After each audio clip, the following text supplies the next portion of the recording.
निकल जा दुकान से बाहर, दुकान से बाहर निकल जा, उसके दुकान में बता दी हो। तो आपका जो देवों का देव महादेव वाला कॉन्सेप्ट था जहाँ पे आपने शूट किया, तो आपको वहाँ पे कौन सा रोल है? वहाँ पे आपका बॉबी देओल से क्या कनेक्शन है? और मैं वहीं से उठा, मैंने कुर्सी पीछे फेंकी जी। और मैंने कहा तेरे बाप में भूत हो तो मुझसे शूट करा ले, वो बस उसे कोलैबोरेट दूंगा जी। ताकि उसकी रील भी वायरल हो। मार्केट में जाते हैं और कहते हैं कि मैं मार्केटिंग कर रहा हूँ, मेरे पास इतनी ऑडियंस है, बट वो फेक ऑडियंस है। इसके बारे में 2013 में मेरी दुकान में चोरी हुई, स्टोर पे मेरी। ओके। और वो स्टोर पूरा खाली कर दिया गया था चोरों के द्वारा। तो जो वो कंट्रोवर्सी थी, हाँ। वो कैसे क्रिएट हुई, क्या हुई, उसके बारे में अब साफ सीधी बात पीयूष जी से ही पूछ लेते हैं। क्रिएट स्ट्रैप ऑन स्ट्रीट मेरे को इस मामले में अच्छा नहीं लगा जी, मुझे बहुत अच्छा लगा। पता है आपने 8 टेस्ट कर दी। बहुत अच्छा लगा मुझे, आप लोगों के स्टेप्स अच्छे लगे। आप लोग जिस तरह से सोसाइटी में मैसेज कन्वे कर रहे हैं, जिस तरह से आप एक एनर्जेटिक वेव्स लेकर के आ रहे हैं, और ये वेव जो है एक दिन बहुत बड़ा, जिसे कहते हैं बवंडर लेके आएंगी चेयर के अंदर। Thank you. ऐसा मेरा मानना है।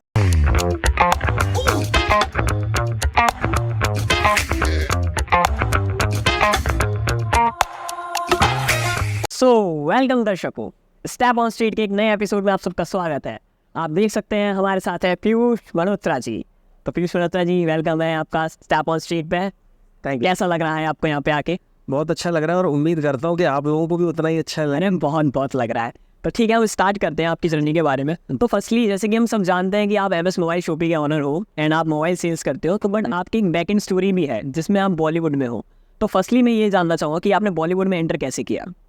बॉलीवुड में एंटर करना मेरे दोस्त की जो है ना, जिसे कहेंगे रात को नशेबाजी में की गई कमिटमेंट का एक परिणाम है। ओके। वो ऐसा है, एक कहावत थी कि हर माँ को अपना बच्चा अच्छा लगता है और हर अपने साथी को अपना साथी अच्छा लगता है। तो मुझे नहीं मालूम मैं क्या दिखता हूँ, कैसा दिखता हूँ, आप लोग जजमेंट कर सकते हैं। मैंने सिर्फ शीशा देखना और मैं हट जा रहा हूँ। तो उसका दोस्ती में जो है मुझे कहना था कि पीयूष यार तू ना मुंबई जा। तब मेरे बाल भी थे और मैं थोड़ा स्लिम ट्रिम भी था जी। तो मनस्पत आज के मैं ठीक ठाक अपना एक नॉर्मल एक एवरेज लगता था। तो उसकी इच्छा थी कि वो मुझे ऑन द स्क्रीन देखे। तो रात को उसने मुझसे ना बैठे बैठे वो नादा ले लिया कि तू मुंबई जाएगा और मुंबई तू ये सोच के जाके तू घूमने जा रहा है, तो मेरे कहने से 1 महीने मुंबई घूमने चला जा बस। तो मैंने उसके कहना माना और यहाँ से एक व्यक्ति से बात की, तो उन्होंने मेरा रुकने का अरेंजमेंट करा दिया, क्योंकि मेरे को डर था कि मुंबई में रुकना बहुत महंगा पड़ेगा। तो मेरा एक पीजी का अरेंजमेंट हो गया था 6,000 रुपये महीने पे सिर्फ जी। तो मैंने कहा हाँ ठीक है यार, फ्लाइट की टिकट है, आना जाना, 6,000 का पीजी है, तो चलो ठीक है, लाइफ में 20-25 हज़ार रुपये का जुआ खेल के देखते हैं। ओके, मैं मुंबई निकल जाता हूँ।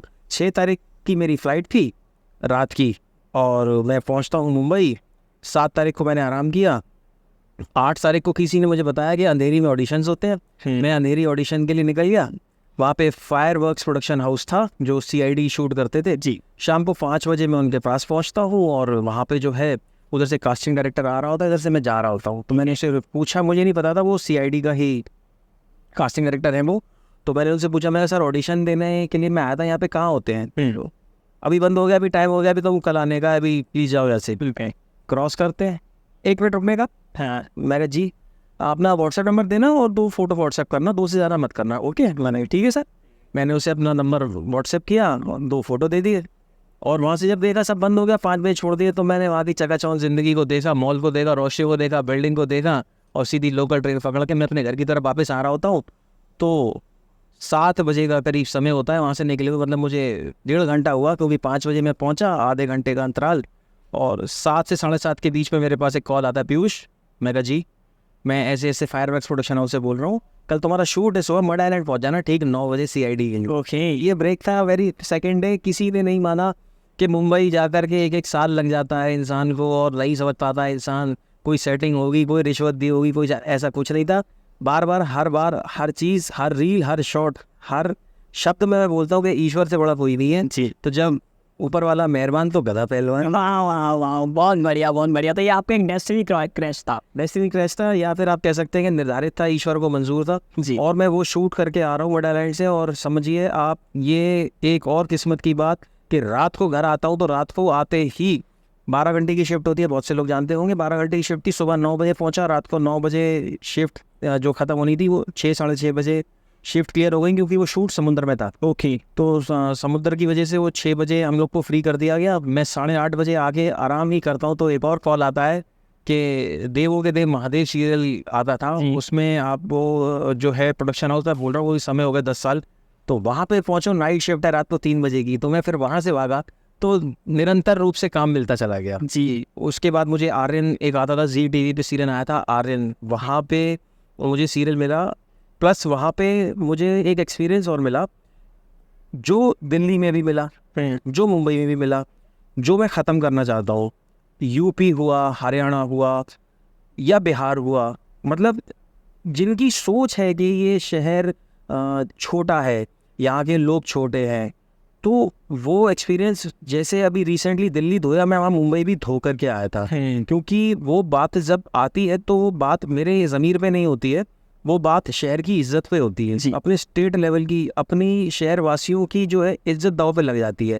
आगरा वाले जी, यूपी वाले जी, वो तो वो चीज़ एक्सपीरियंस भी वहाँ पे कुछ ऐसा हुआ था कि कैसे नॉर्मल आर्टिस्ट को छोटा जो आप किरदार करने चाह रहे हैं तो आपकी वैल्यू नहीं रहती है जी, तो वो एक्सपीरियंस भी मुझे मिला, वहाँ पे काम भी किया, और फिर घूम के ऐसा लगा कि अपना शहर, अपना देश, मतलब अपना, अपने लोग, सब कुछ अपना अपना ही होता है जी।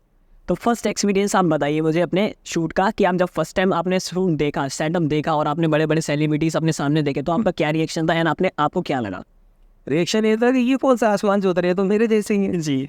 फॉर एग्जाम्पल, आपने जब तक, इंसान को तभी तक भय होता है किसी भी चीज़ का जब तक वो उस चीज़ को देख नहीं लेता है, उस चीज़ में घुस नहीं लेता है, उस चीज़ में बिल्कुल एंटर नहीं मार जाता है जी। अब आप फॉर एग्जांपल आप किसी भी स्टार से मिल लीजिएगा, बड़े से बड़े स्टार से, ईश्वर की कृपा से मैं सभी सम्मानित आर्टिस्ट जो सीनियर मोस्ट आर्टिस्ट हैं मैं उनसे मिल चुका हूँ। अब किसी को अगर लग रहा हो कि मैं फेंक रहा हूँ तो मुझे क्षमा कीजिएगा जी। मैं अपने टाइम में ऋषि कपूर जी, रणधीर कपूर जी, श्री राजेश खन्ना जी, अमिताभ बच्चन जी, धर्मेंद्र जी, इन सब से मैं मिल चुका हूँ जी। इनफैक्ट धर्मेंद्र जी, अमिताभ जी, और इनकी तो मैं पिक्स और रील्स दिखा सकता हूँ। Eight the time of mister Rajesh Khanna, Rishi Kapoor, I was so young, मैं छोटा था और उस ज़माने में मोबाइल भी नहीं आए थे जी, तो वो मैं एक्सप्लेन नहीं कर सकता हूँ। ओके, तो जब आप इनसे मिल लेते हैं ना, तो मिलने के 1 मिनट बाद से ही कुछ भी ऐसा नहीं रह जाता है कि कोई हुआ जी या कोई अलग है, नहीं, बिल्कुल नॉर्मल रहता है। और जब मैं सेट पे गया तो जैसा कैमरा आपका है वैसा कैमरा वो था, जैसे लोग आप है वैसे लोग वो थे जी। मुझे सिर्फ एक किरदार निभाना था जी। किरदार के क्या था कि ये पुलिस आएगी और आपको, ये एक छोटी सी लाइन थी उसमें कि वो ड्रग सप्लाई का मुझे रोल मिला था, क्योंकि इस चेहरे से नेगेटिविटी आप देख ही रहे हैं कितनी झलकती है। और जो है उन्होंने मुझे इस तरीके से बोला कि आपको बोलिए ये लाइन, मैंने कहा ठीक है सर। और ईश्वर की देन से पहली ही लाइन टेक ओके हुआ, मुझे रीटेक भी नहीं देना पड़ा। जैसे ही डायरेक्टर ने कहा ओके गुड कट, तो कॉन्फिडेंस लेवल और बढ़ गया। तो फिर उसके बाद कुछ मेरे को ऐसा लगा ही नहीं कि बहुत टिपिकल टास्क है। ओके, तो आप जो पहला सेलिब्रिटी था जिससे आप मिले वो कौन था? लाइफ के फर्स्ट सेलिब्रिटी जी, ऋषि कपूर जी। तो ऋषि कपूर, रणधीर कपूर। अच्छा, आपने उनसे क्या ऑब्जर्व किया? क्योंकि हम पहली बार किसी भी सेलिब्रिटी से मिलते हैं तो एक ऑरा से हम कनेक्ट करते हैं, तो उस टाइम एक एंथुसियाज्म जो होता है वो काफ़ी हाई होता है, तो वो आपका क्या था? वो ये था, मैं था बच्चा जी, 10 साल का, क्या लगता है यार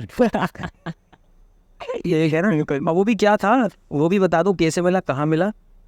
वैष्णो देवी मैं अपने पापा के साथ गया हुआ था माता रानी दर्शन के लिए, तो वहाँ पे थोड़ा सा खोए, पापा और मैं थे। मैं जैसे आगे चला, पापा पीछे रहे, मैं आगे से जैसे ही लेफ्ट टर्न होता हूँ, मतलब पीछे अबाउट टर्न होता हूँ, सीधा ऋषि कपूर। ओके, ये मेरे मुंह से मैं ऋषि कपूर, आप पीछे मुड़े और एकदम आपके ऋषि कपूर, जैसे आज की यंगस्टर्स के लिए बात कर लो, सलमान खान जी या संजय दत्त या कोई भी उसके, तो वो दौर था ऋषि कपूर का जी।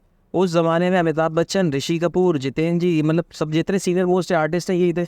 और आप गर्दन मोड़ रहे हो और पीछे देखते ही ऋषि कपूर एकदम जी। और इतना मेरा देखा था, जैसे मैंने ऋषि कपूर बोला तो आसपास कुछ लड़कियां थी, लेडीज थी, जेंट्स थी, ऋषि कपूर आओ आओ आओ आओ आओ जो है वहाँ पे शोर मच गया। तो इतने में फिर एक ने आवाज दी, अरे पीछे रणधीर कपूर भी है, ओ चलो। अच्छा, तो फिर तो वो माहौल जो था ना, तब मैं बच्चा था, तब मेरे को फर्स्ट टाइम तो ऐसा लगा था कि हाँ यार वाकई में तो बिग फेस। और मतलब ऋषि कपूर जो है वो चढ़ाई चढ़ के आए थे, जैसे एक माता के लिए हम जब जाते हैं माता रानी के लिए तो चढ़ाई होती है, तो थोड़ा सा सांस ही फूले थी, बीपी जैसे हाई था, तो चेहरा लाल हो रहा था और शाइन आ रही थी। तो वो मेरे लिए दिखता कि हाँ यार लगता है बंदा यार जी। मेरे पर तो मतलब ये आपका एक्सपीरियंस रहा वो। और फर्स्ट एक्सपीरियंस, फर्स्ट सेलिब्रिटी के लिए एक्सपीरियंस तो मेरा कुछ ऐसा ही था कि हाँ जी, तो आपको मतलब उस टाइम से ही नहीं लगा कि मेरे को बॉलीवुड बुला रहा है? नहीं नहीं, मैं बच्चा था, मैं होगा 5th-6th क्लास में।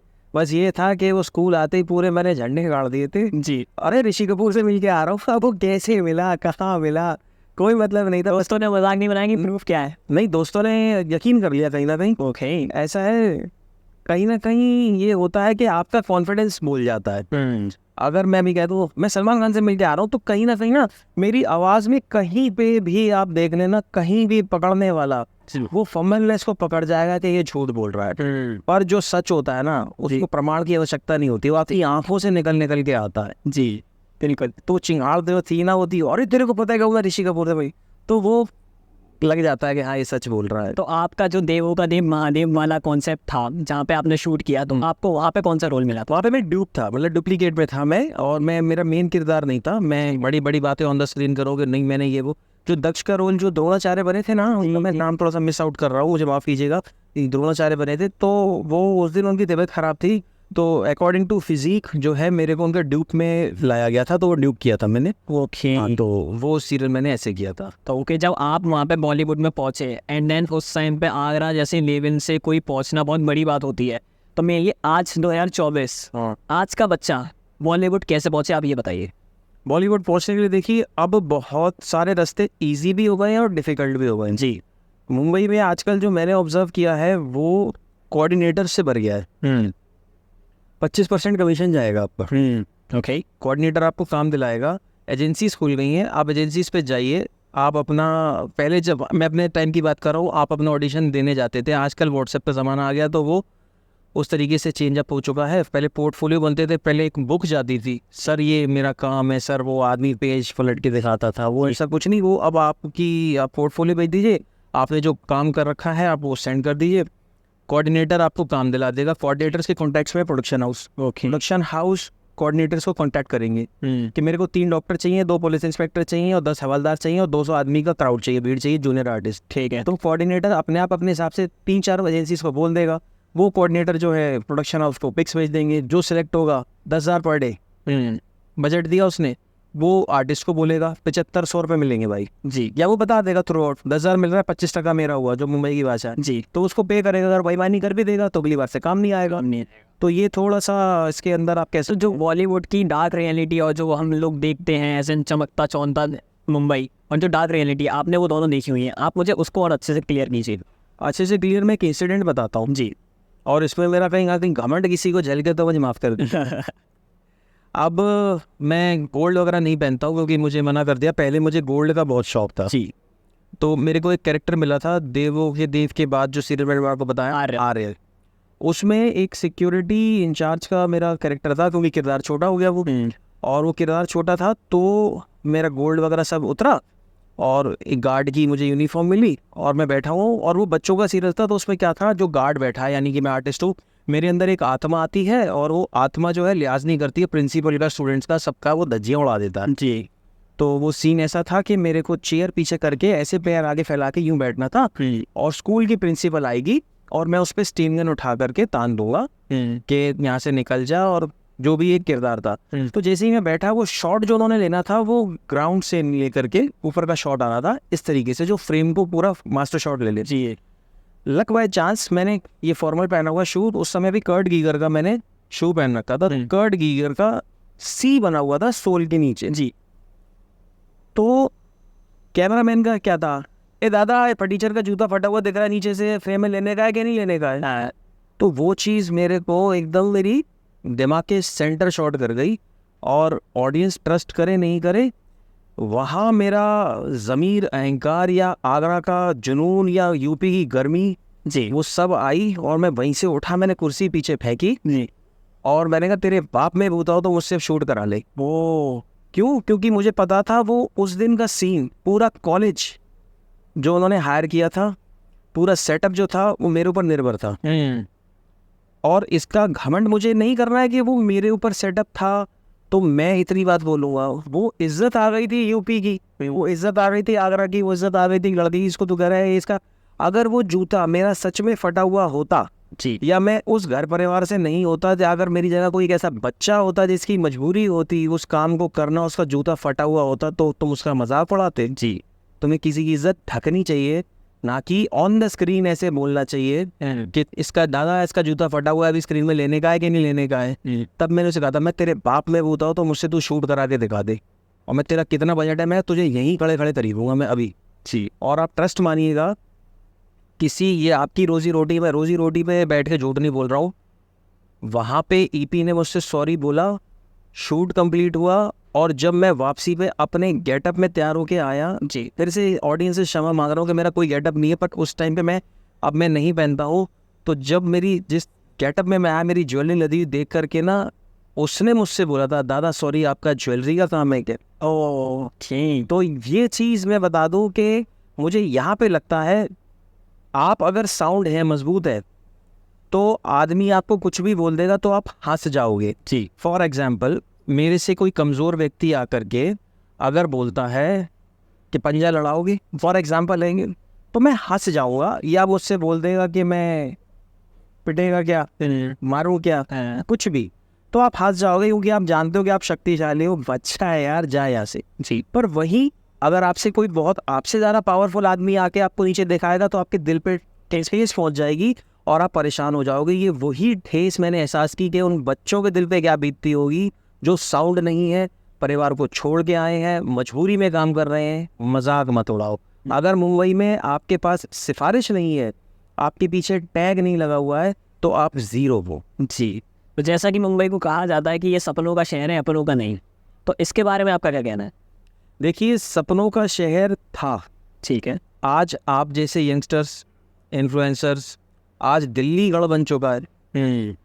आज सोशल मीडिया में इतनी पावर आ चुकी है कि हर घर में छुपा हुआ किरदार पर्दे पर आने के लिए तैयार है। जी मेरे भाई। पहले इंसान के अंदर जब कार्य अपना जो है किरदार निभाने की जो अदाकारी जागती थी, तो वो एक टिकट करता था मुंबई के लिए, घर से भागता था। आज वो शाह मार्केट जाता है, एक मोबाइल खरीदता है। एमएस मोबाइल शॉपिंग में एमएस मोबाइल शॉपिंग से वो एक मोबाइल खरीदता है जी और कवर गार्ड उसको मिल जाता है, सेल्फी स्टिक साथ मिली जाती है जी। तो कहीं पे भी लगाता है और वो चालू हो जाता है। तो अब वो ज़माने नहीं है। आप इन्फ्लुएंसर हर घर बन रहा है। अपने आगरा में किरदार की कमी नहीं है, अपने आगरा में आर्टिस्ट की कमी नहीं है, सिंगर, राइटर, आप कुछ भी ले लीजिए। कहाँ मुझे बताइए, आज सपने इंडस्ट्री, सपनों की नगरी, क्या था? फेम, फेम, पैसा, पैसा, इसके अलावा क्या? कुछ नहीं। Fame, social. आज मैं क्वेश्चन करता हूँ कई ऑडियंस से, मैं अपनी तरफ से बात करता हूँ, मुझे नहीं ध्यान मैंने जी टीवी पे बैठ के फैमिली के साथ सीरियल्स कब देखे थे। आज घर पे जाते हैं, फ्री होते हैं, खाना खा रहे थे तो स्क्रॉल करते हैं। ट्रॉल। आज अखबारें कम हो गई हैं, न्यूज़पेपर। जी न्यूज़पेपर एजेंसीज का अगर आप देखें तो जो graph of sale at the time of 90s की पॉपुलेशन में था, उससे इंक्रीमेंट हल्का सा ही, जाती पॉपुलेशन कहाँ पहुँच चुकी है। जी। वो सोशल मीडिया ही इंसान का अखबार है, सोशल मीडिया इंसान का टेलीविजन है, social media is a fame of, वो है साधन। जी। तो जो सपनों की नगरी थी वो आज हो सकती है, वो हो, नो डाउट कि उसका कंपैरिजन नहीं हो सकता जी। बट उसके अल्टरनेट बहुत आ गए हैं। जी। एक हिंदी भाषा का शब्द था खुरक। खुराक। खुरक जो है ना, वो इंसान थोड़ी सी मिटा सकता है।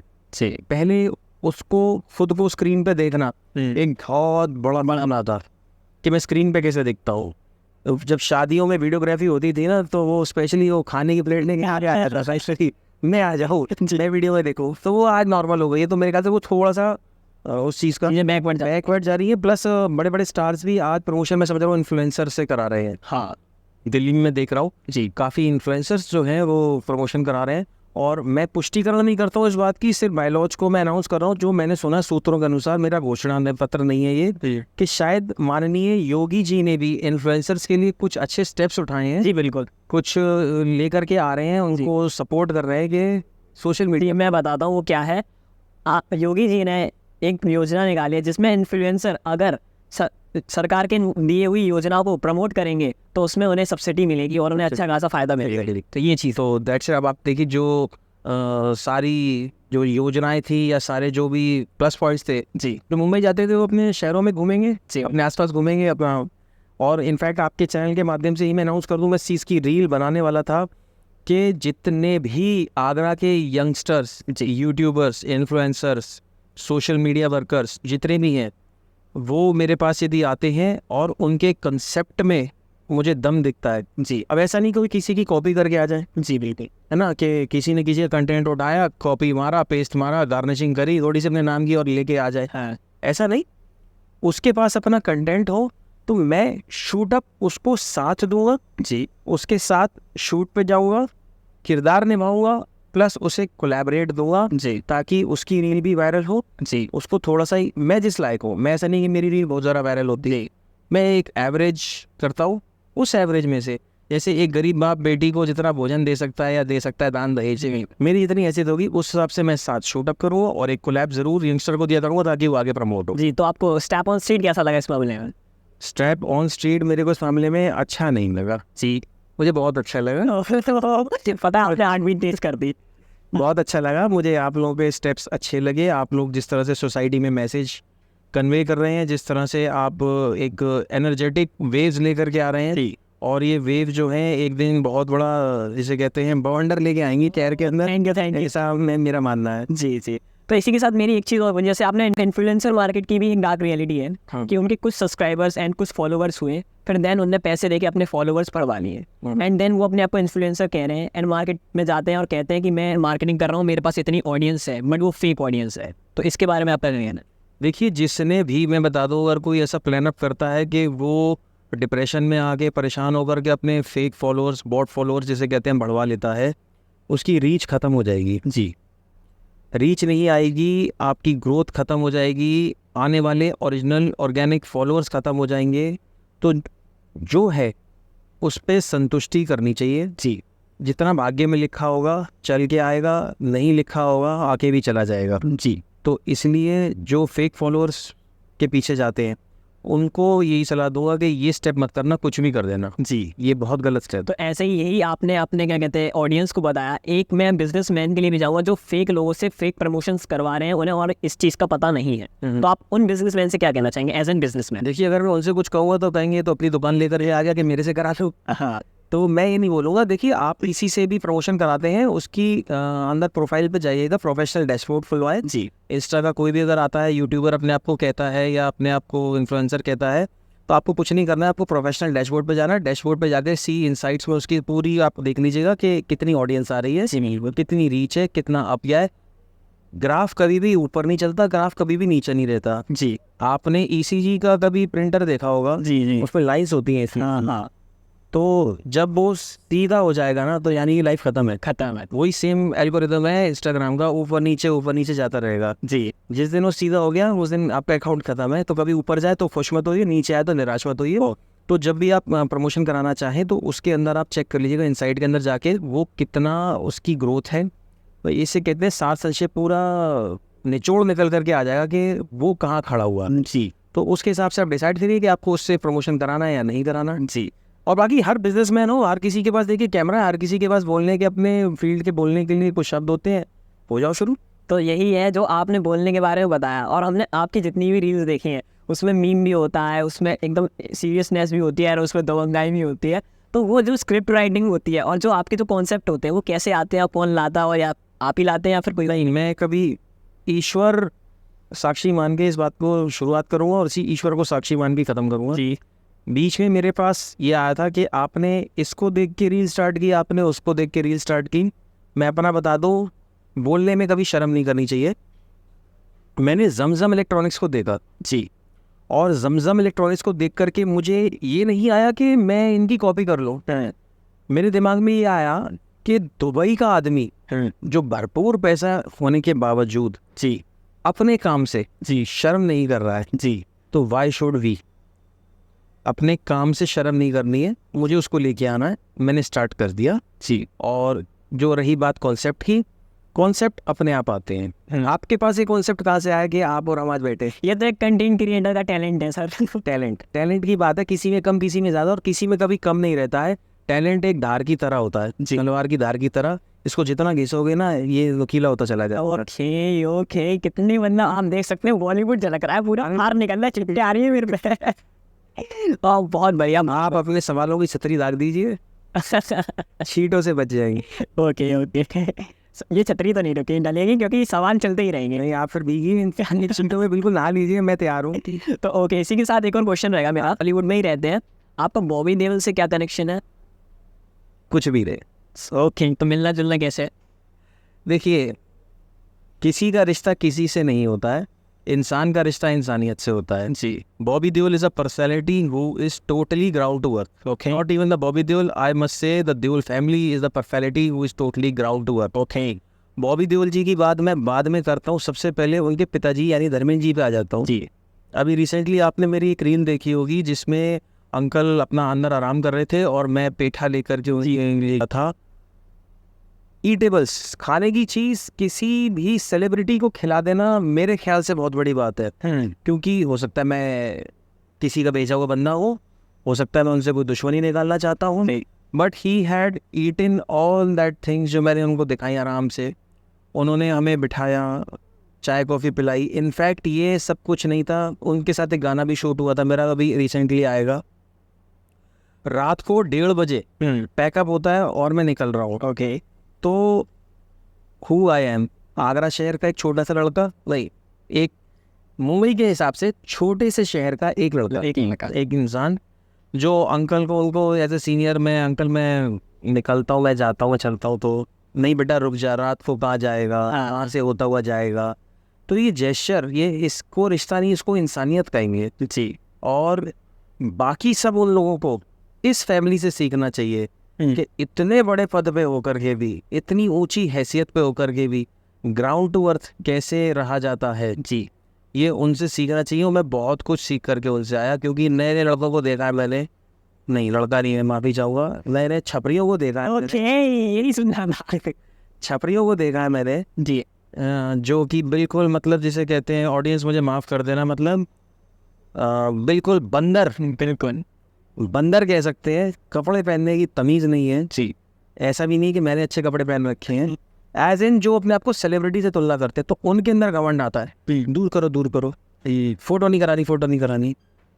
आप कभी बॉबी देओल से मिलिएगा वेरी फर्स्ट वेट में भी, जब आप बॉबी देओल के साथ खड़े होंगे तो Bobby Deol should put his hand like that, वो आपके शोल्डर पर अगला बंदा हाथ रखेगा। ओके, उसको, उस इंसान को किसी चीज़ की कमी नहीं है, इंसानियत, ये चीज़ दर्शाती है इंसानियत का रिश्ता। ओके, और यही चीज़ मैसेज देती है चंद छपरियों को जो फॉलोअर्स के भरोसे, वो भी उन फॉलोअर्स के भरोसे जिन बेचारों को लालच के तहत जो है एक सपने दिखा दिए गए।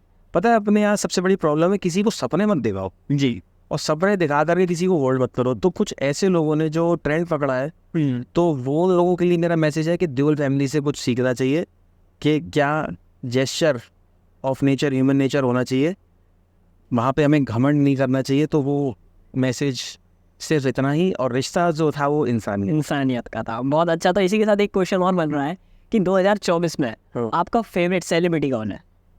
मेरे पापा। ओके ओके, तो ये कहीं एनिमल से करेक्टर नहीं है? नहीं। ओके, एनिमल पिक्चर है, और जो इंसान इसके बदले कोई और आंसर देता है तो वो असली एनिमल है। वाह, ठीक है ना, वो इंसान ही गया जो अपने बाप को अपना हीरो ना माने। बिल्कुल। तो फिर तो वो हो गया कि इंसान अपने बाप का नाम भी पलट दे। सही बात है। तो इसी के साथ आपके पिताश्री के लिए 2 शब्द सुनना चाहूँगा। मैंने बोल दिया ना, आपने मुझसे पूछा आपके फेवरेट सेलिब्रिटी कौन, वो एक मीम नहीं, एक रील आई थी मैंने डाली थी, ये संजय दत्त का नहीं अपने बाप का फैन हुआ है, मैंने डाली थी। तो आपने एक और रील डाली थी रिसेंटली कि उसमें वो बताता था कि मेरा बाप जानता है कौन है MLA, एंड देन मेरा बाप जानता है तो कौन है, एंड देन सरफे। हाँ, मेरे पिता। हाँ भाई, वो जो कनेक्शन था वहाँ से मैंने आपके बारे में मतलब फर्स्टली देखा था, यस था भाई, पर्सनैलिटी है बंदा, मतलब वो एक होता है ना रिलेटेबल थिंग्स, तो वो कनेक्ट हुई थी, बहुत अच्छा लगा था उसे देख के। ऐसे ही कंटेंट आप लाते रहिएगा। तो कंटेंट से याद आते हैं आपके सोशल मीडिया पे आते हैं। आपके सोशल मीडिया पे जैसे लाइक आपका CID वाला अभी रूप अभी खत्म नहीं हुआ, आप बिल्कुल बैंक दिखाते हो पैसों वाला, एंड देन आप बिल्कुल कहते हैं मोटरसाइकिल पे सो रहे होते हो, लेकिन ये स्क्रिप्ट वगैरह, ये सब कॉन्सेप्ट मीम क्रिएट करना, ये कैसे करते हो आप? देखिए, ये कॉन्सेप्ट क्रिएट नहीं थी, ये एक हकीकत थी जो हर बच्चा फील करता है। ओके, और इनफैक्ट मैं आपको भी कह सकता हूँ, कभी कभार शायद आपके मन में भी ये बात आई होगी, अरे यार एक बैग मिल जाए, एक अगर पिछले दौर में जाए, ऑडियंस जाए यार वो मिस्टर इंडिया वाली घड़ी मिल जाए, हाँ, डोरेमोन की पॉकेट मिल जाए बच्चों। तो ये चीज़ें तो यार हर किसी के अंदर रही है, हमारे अंदर नहीं रही है। तो वो उस चीज़ को बस मैंने ऑन द स्क्रीन प्ले कर दिया था जी कि एक बेचारा एक आदमी बैठा हुआ है, हर इंसान सपने देखता है जी कि वो एक हीरा मिल गया और मैं ये मतलब उसको बेच दूंगा और मैं मम्मी पापा को जाके सैर कराऊंगा, बहन की शादी कर दूंगा, भाई को सेट कर दूंगा, इससे मेरा ये हो जाएगा वो हो जाएगा लाइफ सेट।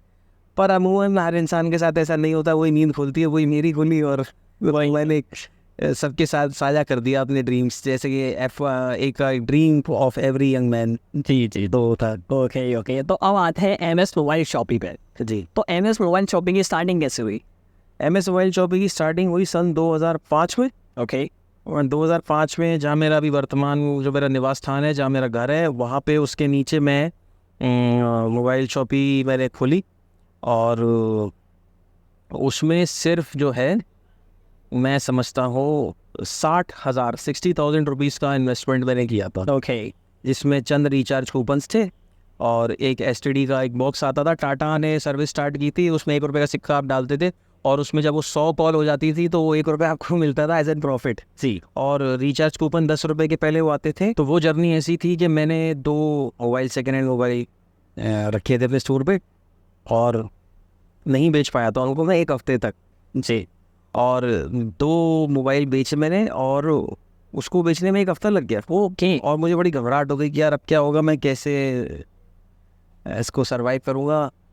तो डाउट आने लगे। डाउट आने लगे और ₹200 घाटे पे मैंने बेच दिए। ओके और आप वो दौर समझिए कि ₹1400 का 1400 का एक मोबाइल, 1600 का एक मोबाइल, 1600 और भाई 3000 का ही सिर्फ इन्वेस्टमेंट। जी और वो ₹200 घाटे में बेच के मैं अपने आप को राजा समझ रहा था। मैंने रकम खोल दी, अब तो कोई टेंशन ही नहीं है, अब सब बढ़िया है, जी मैं रिचार्ज कूपन से बेचूंगा।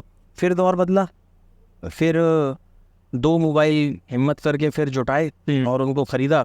उसको ख़रीदने के बाद फिर वो बिके, मुझे ₹500 प्रॉफिट मिला। ओके ₹500 मेरे लिए क्या थे कि वो 200 तो मैंने जो लॉस खाया था मैंने कवर कर लिया, 300 मिल गए, बस I am the king. I am the king. Empire bro. अब मैं बिजनेसमैन बन गया, अब तो कुछ नहीं, अब तो मैं भैया खेल दूंगा। ओके तो कुछ नहीं, ऐसा होता था कि दिन में 2 दिन में 1 दिन में मोबाइल एक बिक जाता था क्योंकि घर के नीचे शॉप थी और रिचार्ज कूपन्स बेच लेते थे जी। और 2 चार्जर 3 चार्जर बिक गए तो 20-30 रुपए चार्जर पे बच जाते थे जी। तो 100-150 200 रुपए की अर्निंग हो जाती। अर्निंग रोज की हो जाती थी। तो 5-6 हज़ार रुपये महीना में ऐसे कमा लेता था। सो वो दौर था MS मोबाइल शॉपिंग की स्टार्टिंग का। नहीं, फिर वो दौर था मोबाइल शॉपिंग की स्टार्ट। तो इसके साथ मतलब मेनली आपने बॉलीवुड छोड़ के फिर मोबाइल शॉपिंग में आना कैसे हुआ? एक्चुअली आपके क्वेश्चन जो है बहुत वो आगे पीछे हो गए। ये जो दौर मैंने बताया आपको बताया 2005 का, फिर उसके बाद 2009 में मैं शाह मार्केट एंटर करता हूँ।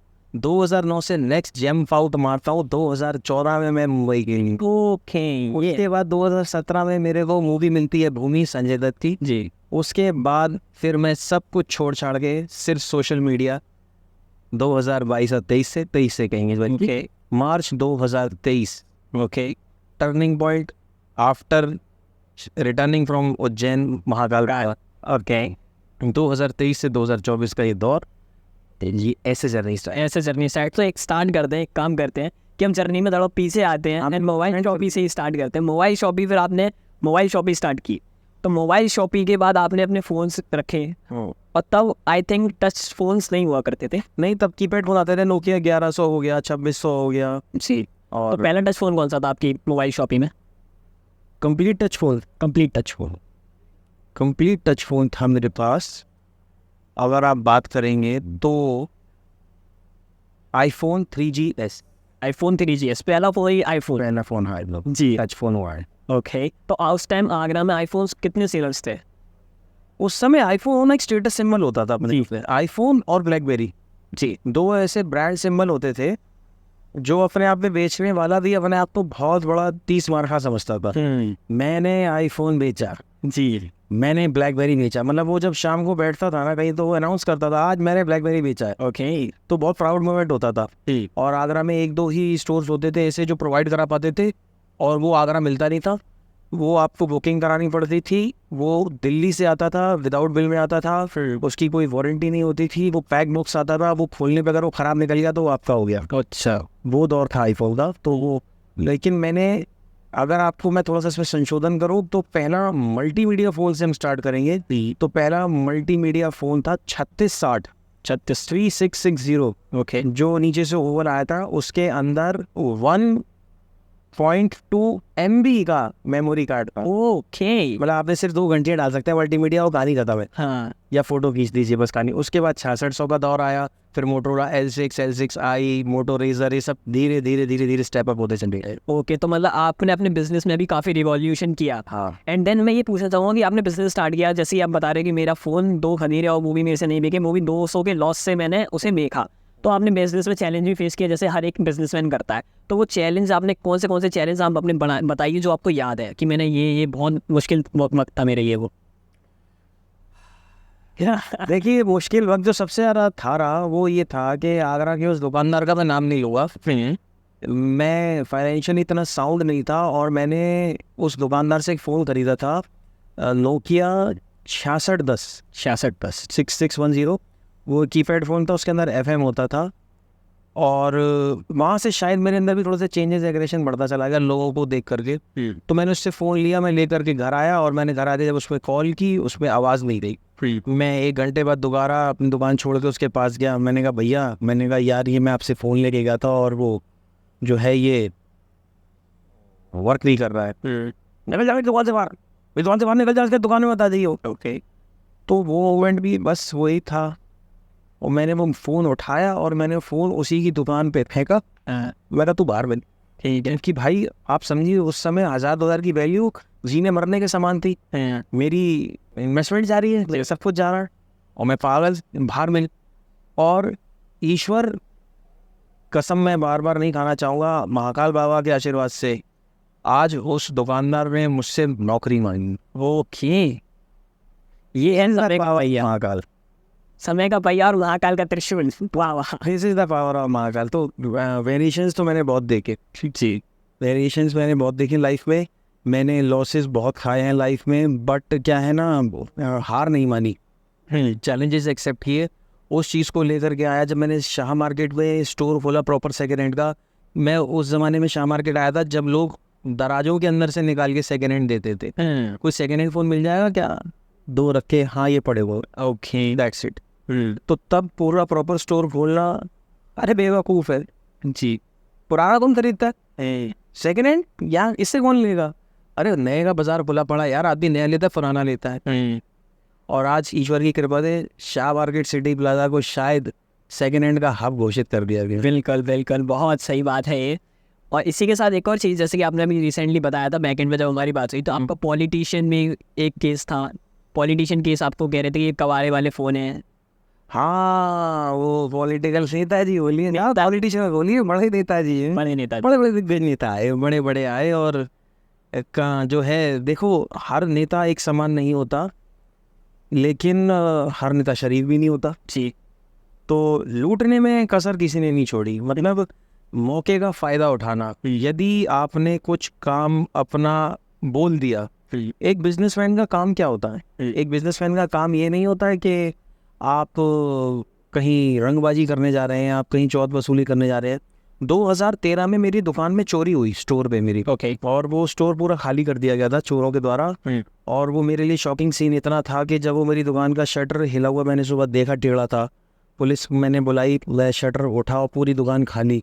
तो मेरे लिए वो सदमा मैं अगर आज भी याद करता हूँ आँख बंद करके, तो वो सीन मेरी आंखों के आगे से जाता नहीं है। उस ज़माने में मैंने किसका दरवाज़ा नहीं खटखटाया।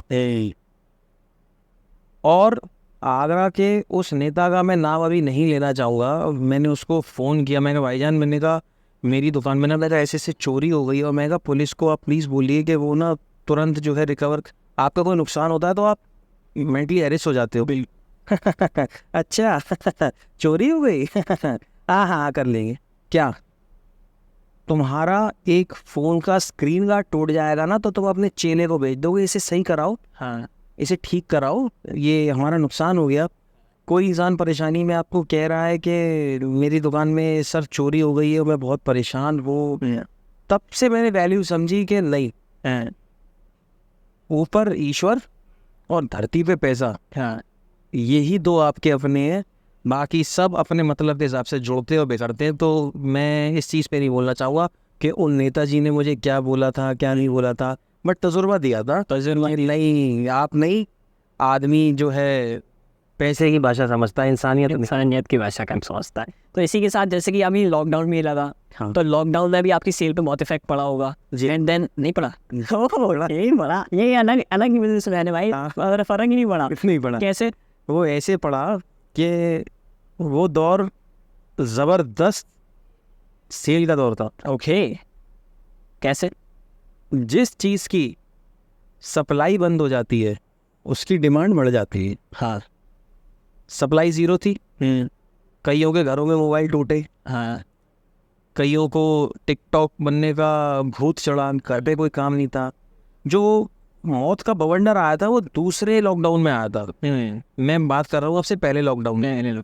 तो उस लॉकडाउन के अंदर बहुत सारे स्टार्स का जन्म हुआ। जी बिल्कुल, उत्पत्ति हुई और काफ़ी लोग स्टार्स बने। जी। तो उस दौरान मारामारी स्टार्ट हुई, भैया मोबाइल घर पड़ा है, भैया एक दे दो, कैसी दे दो, मम्मी बीमार है। भाई मम्मी बीमार है तो मोबाइल से क्या लेना देना है। आदमी ने अलग अलग वो किया। तो उस दौर में डिमांड बहुत बड़ी थी मोबाइल की, इंसान अपग्रेड होना चाह रहा था, क्योंकि उस समय एकमात्र सहारा था इंसान का मोबाइल, और जो ड्रिंकर्स हैं उनका शराब। इनके अलावा किसी का कोई साधन नहीं था इंसान जिससे सुख पा सके। जी। तो उस दौर में डिमांड बहुत आई थी और मोबाइल्स सोल्ड आउट हुए थे। ओके, तो सेकंड में क्या हुआ फिर? सेकंड में तो देखिए हम लोगों ने खुद स्टोर बंद कर दिया था। वो समय ऐसा था कि धीरे धीरे करके सब बीमार पड़ते चले गए थे, और फिर अंत में यही मन में आ गया था कि अगर ज़िंदगी सलामत रही तो पैसा फिर कमा लेंगे, स्टोर्स बढ़ा देते। तो वो बहुत सीरियस कंडीशन था। इसी के साथ सभी सेलर ने एक चैलेंज और फेस किया था। वो चैलेंज ये था कि ई कॉमर्स स्टोर पे सप्लाई ज़्यादा अच्छी होने लगी थी, एंड जो फिजिकल स्टोर्स थे उन पे थोड़ा मंदा मामला आ गया था। तो वहाँ पे आपने कैसे बीट किया? देखिए, कस्टमर कोई भी हो, आप हो चाहे हम हो, किसी भी फील्ड में नहीं है, कस्टमर को फ़ायदा चाहिए, चाहे वो साइट से मिले, ऑनलाइन मिले या ऑफलाइन मिले। हम एक स्लोगन बोलते हैं मजाक में, कुछ लोग लेते हैं सीरियस में और कुछ लोग लेते हैं मजाक में, कि शहर की सबसे महंगी दुकान में आपका स्वागत है। मैं नहीं बोलता मेरा माल सस्ता है, मेरा माल बहुत महंगा है जी। पर आदमी लेके क्यों जा रहा है, क्यों खरीद रहा है, क्यों बाहर से आ रहा है? उसे फ़ायदा हो रहा है। कहीं ना कहीं कुछ ऐसे हिडन प्रॉफिट्स हैं जो हम ऑन द स्क्रीन घोषित नहीं करते हैं।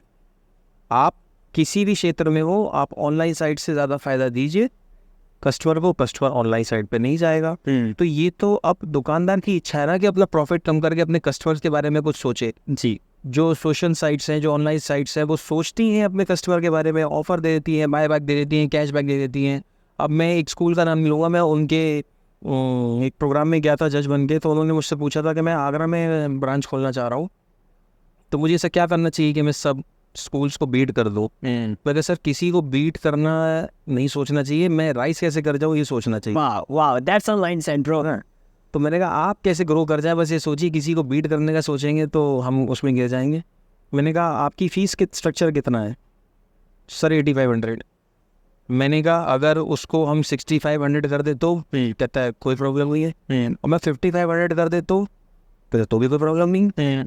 तो मैंने कहा आप 8500 ही रह दो। मैंने कहा बुक्स फ्री दे दो बच्चों को। मैंने कहा पेरेंट्स को सबसे ज़्यादा दुख बुक्स पे जाके लगता है कि ये क्या तमाशा हो गया जी। तो मैंने उनसे पूछा बुक का कॉस्ट, कहता है सर बुक का कॉस्ट सेलिंग प्राइस हो सर हमारा 15,000 है। मैं कॉस्टिंग कितनी आती है? सर 2-2.5 तो मैंने कहा आप समझ लो ना 6500 में ही वो कर रहे हो, अपना प्रॉफिट लेस कर दो। जो पैसे आप ऐसे करना चाह रहे थे, आप कस्टमर को कुछ सोच लो, आप गिफ्ट कर दोगे तो आपका क्या चाहेगा? उनको पसंद आई, वही स्ट्रेटेजी मेरी अपनी थी। मैं सस्ता दूँ, महंगा दूँ, ऑनलाइन भी कंपैरिजन मैं अपने कस्टमर को खुश कर दूँ कुछ ऐसी चीज़ों से जो उसकी रिक्वायरेबल है जी। अब बर्ड है, वो नहीं खरीदने जाएगा बाजार से जी। वॉचेज़ हैं, वो नहीं खरीदने जाएगा बाजार से। हम उसको सेम चीज़ में प्रोवाइड कराएंगे तो क्यों कस्टमर जाएगा? कस्टमर अगर सेटिस्फाइड है तो वो क्यों जाएगा कहीं और? अगर किसी एक स्टोर से आपको सामान मिल रहा है और आप सेटिस्फाइड हो रहे हैं तो मैं को नहीं लगता कि आप कहीं और जा करके वहाँ परचेजिंग या शॉपिंग करना पसंद करेंगे जी। तो जैसे कि iPhone 16 वगैरह आपने अभी लॉन्च हुए हैं जस्ट नाउ, एंड देन आप उन्हीं को मार्केट रेट से कम रेट में दे रहे हो, वो कैसे पॉसिबल हो रहा है? भाई साहब उन्हीं रेट में उनके पास आ रहा है, उन्हीं रेट में मेरे पास आ रहा है। उनका पेट बड़ा है, मेरा पेट छोटा है। उनकी भूख ज़्यादा है, मेरी भूख कम है। उनका कस्टमर के प्रति प्यार कम है, मेरा कस्टमर के प्रति प्यार ज़्यादा है। मुझे प्रॉफिट कम चाहिए, मुझे सेल जनरेट चाहिए, उन्हें प्रॉफिट ज़्यादा चाहिए, उन्हें सेल कम चाहिए। तो दिस इज द डिफरेंस। भाई ये तो बिजनेस के अगेंस्ट हो गया ना, क्या अगेंस्ट हुआ मुझे? कि बिजनेस में मेनली प्रॉफिट से मतलब होता है कि इंसान को profit is the game of a volume sir. Okay. मैं आपको एक ये प्रोडक्ट दे देता हूँ, ये प्रोडक्ट है, आप इसको 100 रुपये का आ रहा है, आप 1000 रुपये का बेच दीजिए, एक ही यूनिट है, 900 रुपये कमाइए और घर जाइए। दूसरा मैं प्रोडक्ट दे देता हूँ, आपको इस पर सिर्फ 10 रुपये बच रहे हैं, पर आपके पास इसकी वॉल्यूम का ऑर्डर है 10,000 का। मर्जी आपकी है, हाँ प्रॉफिट देखना है कि वॉल्यूम देखना है। जी। 1 लाख रुपए कमाने की अपॉर्चुनिटी है। बहुत बड़ी फर्म है, 2 नाम लेता हूँ आगरा का, गोल्ड मोहर पान मसाला। जी पान मसाला कितने का आता है वो? 5 से 10 रुपये। 5 रुपये का। लागत भी होगी 1-2 रुपये की। बिल्कुल। Sales, production, companies tax, GS, sales tax, income tax, 1 रुपये या 2 रुपये पाउच बचता होगा। क्या सोचेंगे आप उसके बारे में? 1 रुपये का बिजनेस करता है ये। नहीं, ये वो आदमी है जो 1 रुपये 2 रुपये पे धंधा करता है यार। आप टर्नओवर जानते हैं? जिस इंसान ने बिजनेस को प्रॉफिट की श्रेणी से तोला वो फेल हो गया, जिस इंसान ने बिजनेस को वॉल्यूम की श्रेणी से तोला वो सक्सेस हो गया। वाह, एक ये पॉइंट है जो बिजनेसमैन से अभी तक किसी ने लीक नहीं किया है, ये पीयूष नहीं कर रहे हैं, बहुत बढ़िया लग रहा है इस सब चीज़ से। ऐसे ही हम और बिजनेस के बारे में जानते जाएंगे। तो जैसे कि आप सेल्स करते हो, आप अपनी सेल दिन पे दिन जैसे वॉल्यूम क्रिएट करना, वो कैसे करते हो? ईश्वर को याद करके। ये तो स्ट्रेटजी पे पर्दा डाला जा रहा है। नहीं, स्ट्रेटजी बताइए। स्ट्रेटजी कुछ नहीं, आप कस्टमर को do good thing for others, it will come to you in a different manner. ओहो, इस बात को ध्यान रखिएगा। ठीक ठीक। आप कुछ अच्छे की तरफ बढ़िए, अच्छा अपने आप होता चला जाएगा।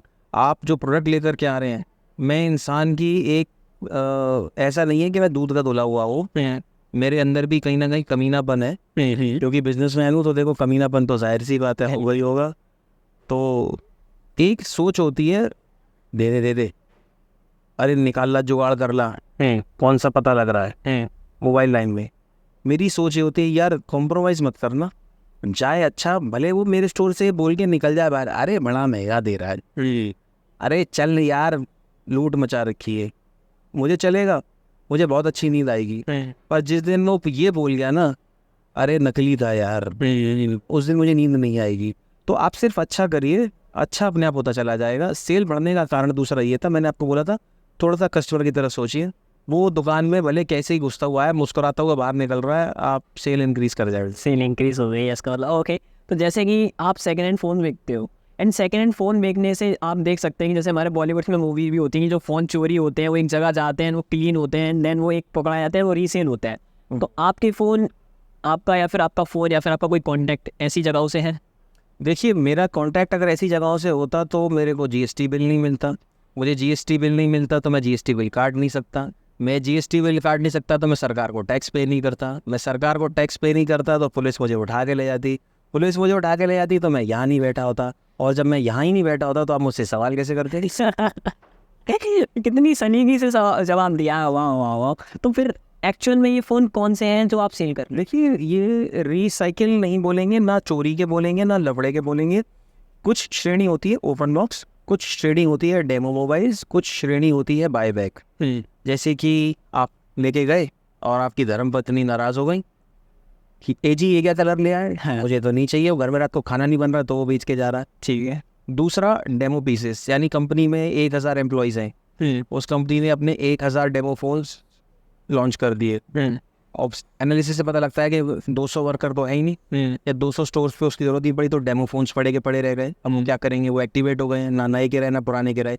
ऐसा मान लीजिए कि किसी भी एक बड़े मल्टी ब्रांड शोरूम पे आप जाते हैं, एक शर्ट है पुतले ने पहन रखी है, अब वो शर्ट पुतले ने पहन रही है लेकिन वो बिकी नहीं है, लेकिन वो डिब्बे में भी पैक नहीं है।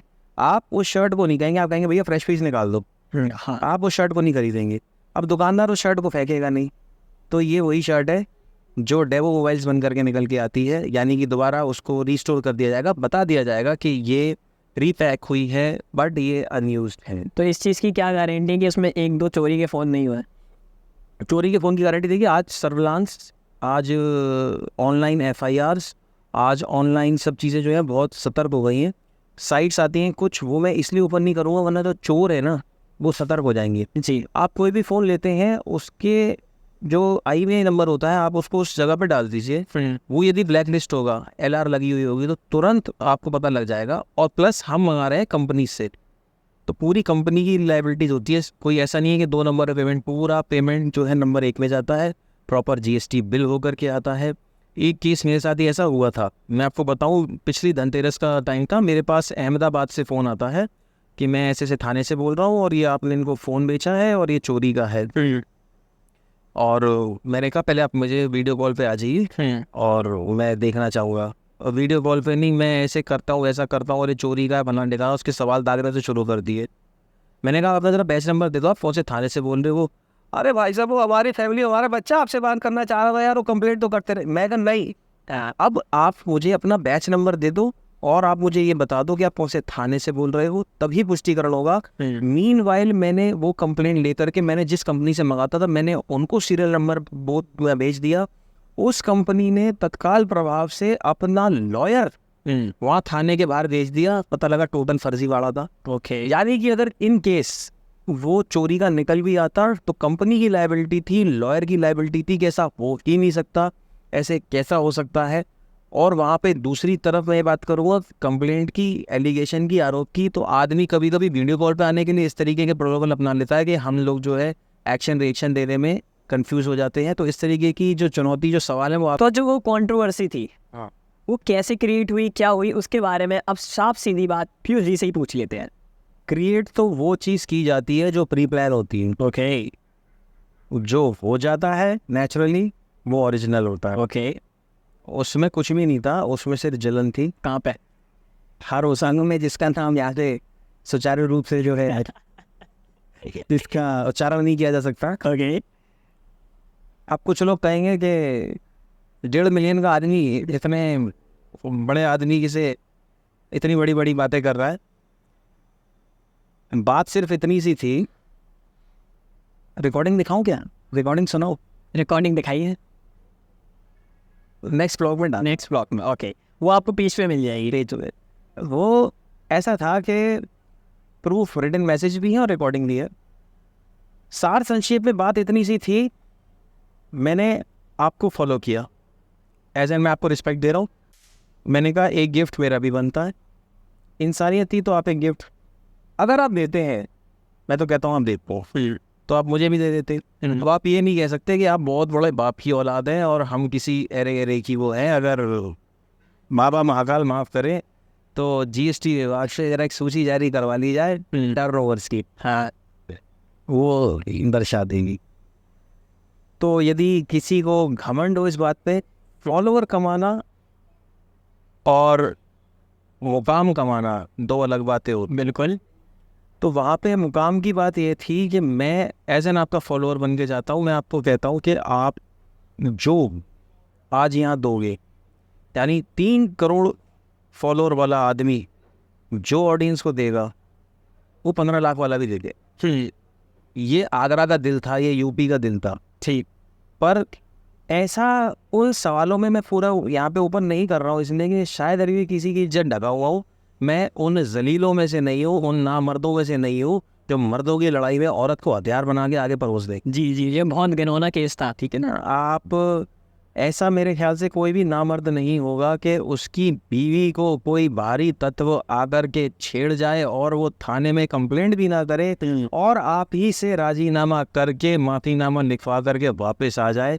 ऐसा मेरे ख्याल में अगर यदि कोई व्यक्ति मुझे मिल जाता है ना पूरे हिंदुस्तान, अपनी सरजमी हिंदुस्तान में, कि उसकी पत्नी को किसी ने छेड़ा, भारी आदमी ने आकर के, उसी की गली, उसी का मोहल्ला, उसी की दुकान, उसी का शहर, सब कुछ उसी का, बाहर का आदमी आके उसकी पत्नी को छेड़ता है, वो अपने स्टोर पे खड़े होकर के बस कॉल करता है, पुलिस भी आती है, मेरे स्टोर पे नहीं आती है, पुलिस कोई एक्शन नहीं लेती है। क्यों?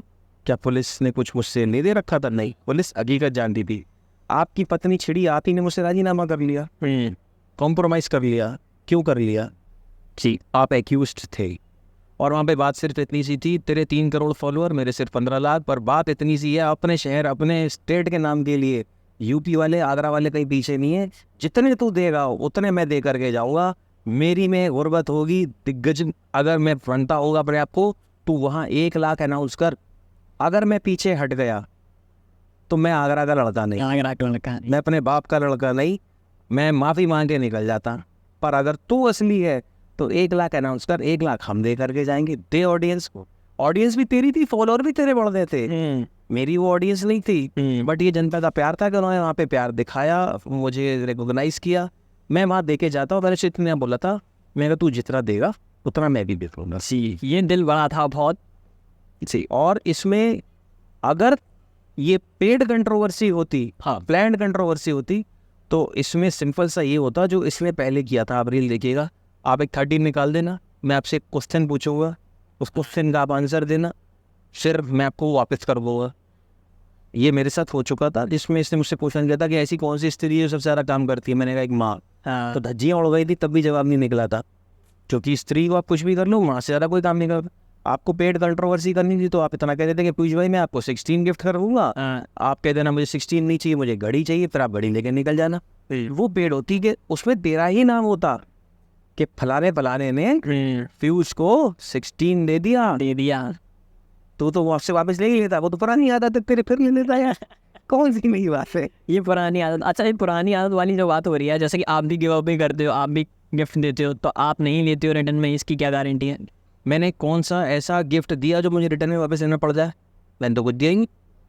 सब बात भी है, क्लियर जवाब बहुत तरीके से। मैंने कुछ ऐसा दिया ही नहीं जो मुझे लेना पड़ जाए। मैंने सिर्फ दिवाली पे 5-7 गिफ्ट बांटे थे, और चैलेंज प्रूफ चैलेंज, वो AC, LED, फ्रिज और वॉशिंग मशीन के जो बिल हमने लिए थे, मैं अगर आप स्टिंग ऑपरेशन करें, उस वीडियो को खोलिए, ले जाने वाले का नाम देखिए, वो अप्लाइंस आज भी उनके घर में लगे हुए होंगे, जिसमें 1.5 टन का AC था, फ्रिज था, वॉशिंग मशीन थी और LED थी। और अगर आप कहेंगे इसको स्टिंग ऑपरेशन को जारी रखिएगा, मैं 3 दिन के अंदर उनका एड्रेस निकाल दूंगा, और आप उनके घर पे जाके देखिएगा कि जो मैंने उनको गिव अवे किया था वो आज भी उनके घर पे मौजूद है कि नहीं। जी, जैसे हमें तो ज़रूरत नहीं, अगर पर किसी के अंदर अगर उसे लगता है कि ऐसा हुआ है, सर्च आउट, तो आप सर्च आउट कर सकते हैं, उसके लिए पीयूष भैया कर सकते हैं।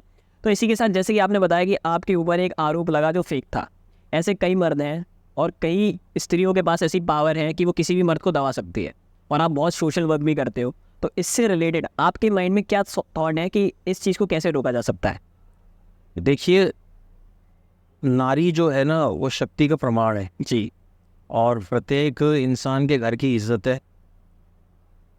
मैं यहाँ पे बोलूँगा कि being a respect for that lady, शायद वो अपने पति की इज्जत रखने के लिए इस तरीके से उतरी हो, वरना मेरी समझता वो भी ऐसी होगी। और थाने पे उसने मुझसे कुछ भी नहीं गलत बोला। मैंने उससे बोला, मैंने कहा बहन मेरी, मैंने कहा मेरी तेरे से कोई बात हुई क्या? नहीं भैया, आपसे कोई बात नहीं है। तो वो क्या था? मैं भी कंफ्यूज था कि फिर वो उस समय क्या था। तो नारी बहुत ही कम ऐसी होगी जो शक्ति का दुरुपयोग करेंगी।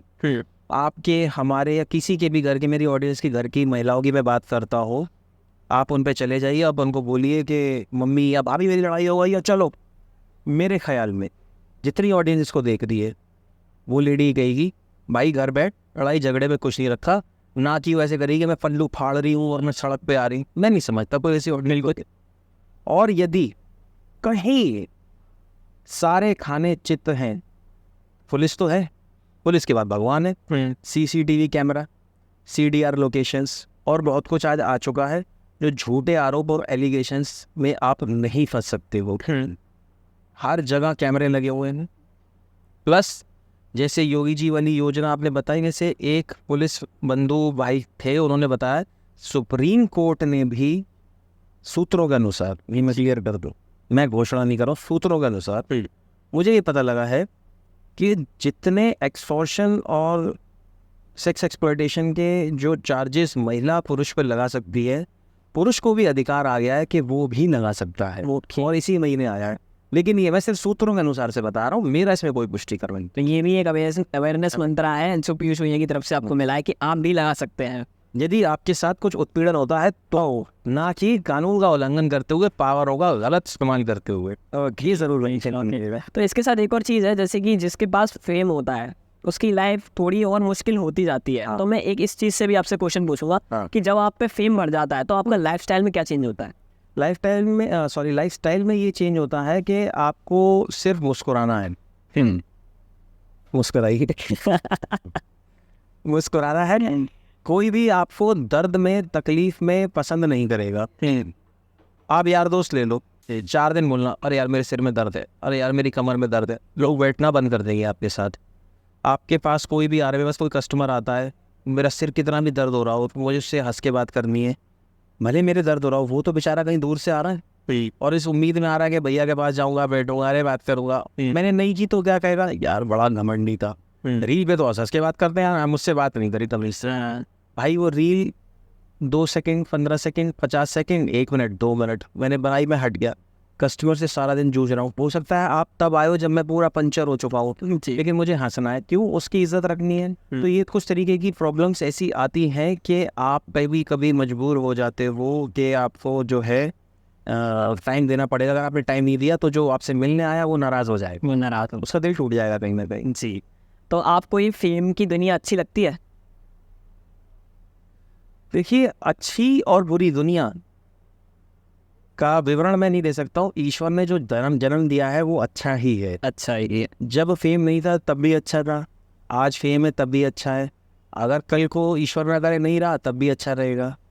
मेरा ऐसा मानना है कि परिवार में हर इंसान के, जो चैनल आपका देख रहे हैं, आप जो मेरा इंटरव्यू ले रहे हैं या जो मेरी बात सुन रहे हैं, आपका परिवार सुखद रहे, जो आपसे जुड़े हुए हैं उनका परिवार सुखद रहे, सब अच्छा रहे, वो दुनिया अच्छी है। अब चाहे उसमें फेम हो या नहीं हो, यदि ईश्वर न करे आपके पास सब कुछ है और आपके पास परिवार नहीं है तो दुनिया बेमानी लगी।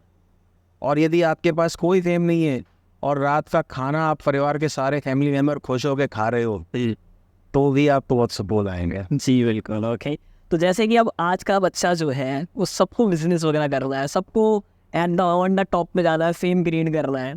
तो एज एन बिजनेसमैन आप उन बच्चों से क्या कहना चाहेंगे कि बेटा तुम बिजनेस करोगे तो कैसे कैसे करोगे, उसमें क्या क्या चैलेंजेस फेस करने पड़ेंगे, तुम्हें क्या क्या स्ट्रेटजीज अपनानी पड़ेंगी, एंड कैसे कैसे अपने आप को उस तरीके से बिल्ड करना है?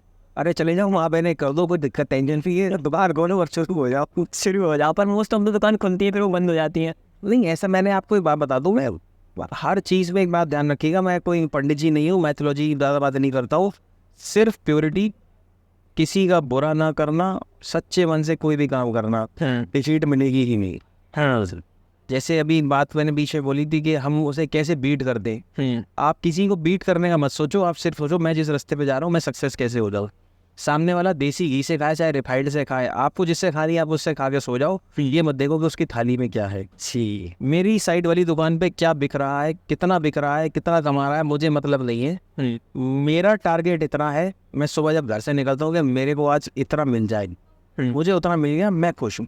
और उतना नहीं मिला फिर तो भी खुश हूँ, ये कल तो मिला था। ओके, ये माइंडसेट वाली बात है।